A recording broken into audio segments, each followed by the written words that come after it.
Welcome to Journey of Gratitude, a series within Love of One, where I give personal thanks to the teachers, healers, and modalities that have guided me in remembering, clearing, and rising. Today, I want to honor shaman and teacher Rosemary Beam from Rising Fire, whose grounded wisdom and luminous heart have become an anchor in my own personal journey of embodiment. When I think of my healing journey, Rosemary's name always rises to the surface.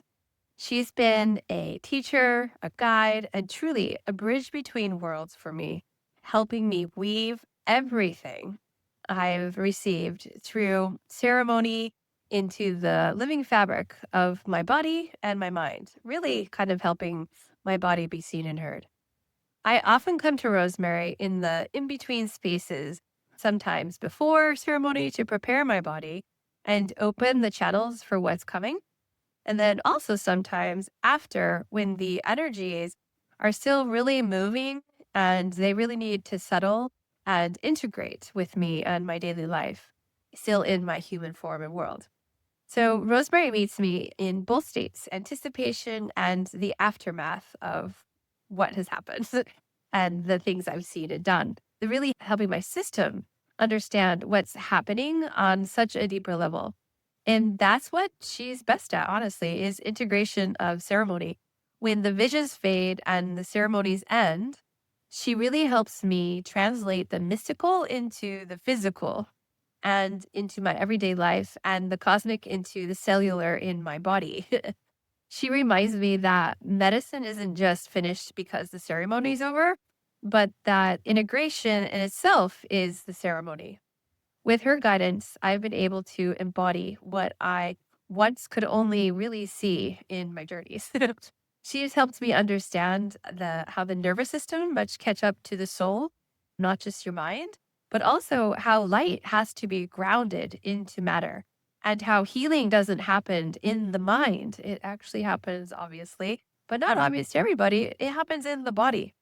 Together, Rosemary and I have also moved through ancestral and elemental healing, the places that live beneath worlds and above worlds. And also, she's guided me into the underworld to meet parts of me that still held my father's absence, those father wounds that we might be going through, to also transmute that grief itself into so much power and to call in these elements like the fire, the water, and the earth and the air as allies in the process along the way. Rosemary's also helped me remember that elements are not just metaphors, that they are living teachers for all of us. So, fire, as we see behind me, burns through old stories, old things you no longer want. And water clears the emotional residue and also helps us remember. Where earth holds me steady while I reorganize and ground. And the air, well, the air has taught me so much. It's taught me how to breathe again after lifetimes and lifetimes of shadow of holding my breath. So every time I work with Rosemary, there's also this quite energetic recalibration that happens internally and externally. She helps me stabilize when these new frequencies come online. So, for example, when Sophia's heart frequency of the 13th frequency started moving through my cells, it's like she knew how to speak directly to my nervous system and say, hey, it's safe to expand now, and allowing that to happen.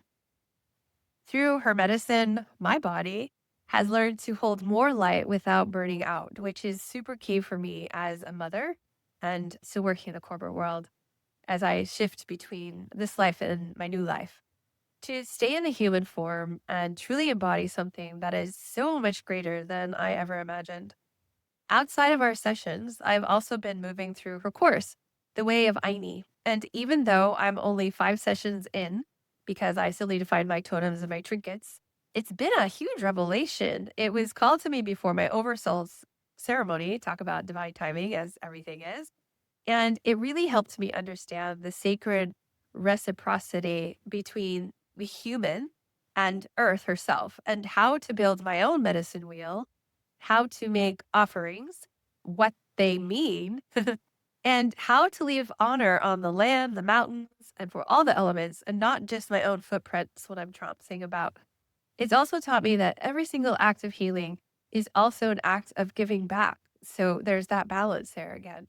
What I love most about Rosemary is that she didn't just help me clear things, she helps me remember who I am underneath them all through my body, my nervous system, my mind, my soul, and my ancestors. She reminds me that I am the medicine and that my body knows and that the answers are already in my cells and my bloodstream and they're just waiting to be listened to. Through her, I've also come to see that healing isn't about fixing anything. It's really about returning to balance, returning to reciprocity, to the original harmony between human and earth, and the heaven and the body, and soul and the breath. Rosemary, this is my absolute thank you with so much gratitude and love for your patience, your humor, your steadiness, your truth, your honesty, your trust, and your light for guiding me through the in between spaces, the ones that can't be written down, but only felt like the crystalline palace. And for showing me that the greatest ceremony is the one we live each and every single day with the earth beneath our feet and the biggest love of gratitude within our hearts.